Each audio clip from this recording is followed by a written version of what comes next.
Today we're looking at the Peninsula Campaign.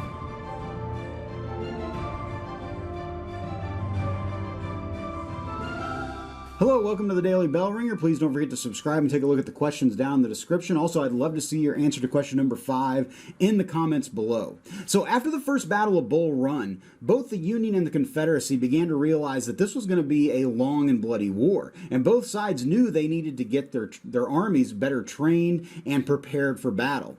For the Union, this job was given to General George B. McClellan, who throughout the late summer and fall of 1861 assembled and began training what became known as the Army of the Potomac, named after the river that goes through Washington, D.C.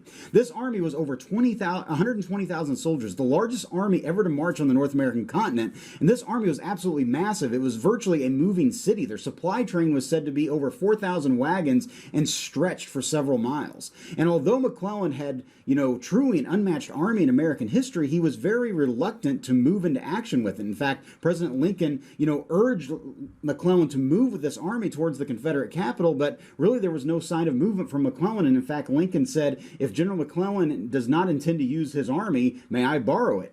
But in March of 1862, McClellan began moving his army into action in what became known as the Peninsula Campaign. McClellan felt a direct overland assault at Richmond would not be successful, and he also felt that the southern defenses would be really strong between Washington, D.C. and Richmond. And so his plan was to sail Union troops down to the tip of the Virginia Peninsula south of Richmond and then march his army north towards the Confederate capital. His plan was momentarily slowed down when the Confederates began attacking Union ships with their newly developed ironclad ship, the CSS Virginia, or Merrimac. But the Merrimac was quickly countered with the Union's new ironclad, the Monitor, at the Battle of Hampton's Roads. And so on April 4th, 1862, McClellan began his march up the peninsula. Immediately, the Union began meeting resistance from the Confederates.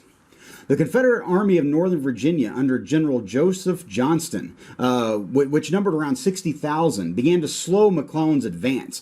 And also McClellan was counting on Union troops to come from Washington, but Lincoln refused to send these troops from Washington because he feared an attack on Washington, D.C. from Confederate General Stonewall Jackson, who was winning victories in what was known as the Shenandoah Campaign just west of Washington, D.C. And then to add to McClellan's, fears, I guess, is that he was receiving information that the Confederates actually outnumbered him on the peninsula. So he was very slow and meticulous in his movements, and this slow movement just infuriated President Lincoln as he argued, McClellan has this massive army, unmatched in history, he should move towards Richmond. So several battles ensued as Union troops fought their way up the peninsula, battles at Yorktown, Williamsburg, and West Point, just to name a few, but the Union was making slow progress towards Richmond. And by the end of May 1862, McClellan and his army were nearing the outskirts of the Confederate capital.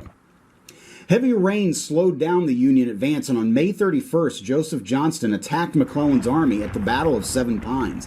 The battle was really inconclusive with no clear winner. There was 13,000 casualties, but General Johnston was wounded in the battle, and on June 1st, he was replaced in command of the Army of Northern Virginia by General Robert E. Lee, who up until this point had been a military advisor to Jefferson Davis. And so McClellan decided after Seven Pines that a direct assault on Richmond was just going to be far too costly, and that he was just going to lay siege to the city. In the meantime, Robert E. Lee, knowing that McClellan was hesitant to attack, began to have his own counteroffensive, striking at the Union Army. In what became known as the 7 Days Battle, the Confederates were able to push the Union Army away from Richmond.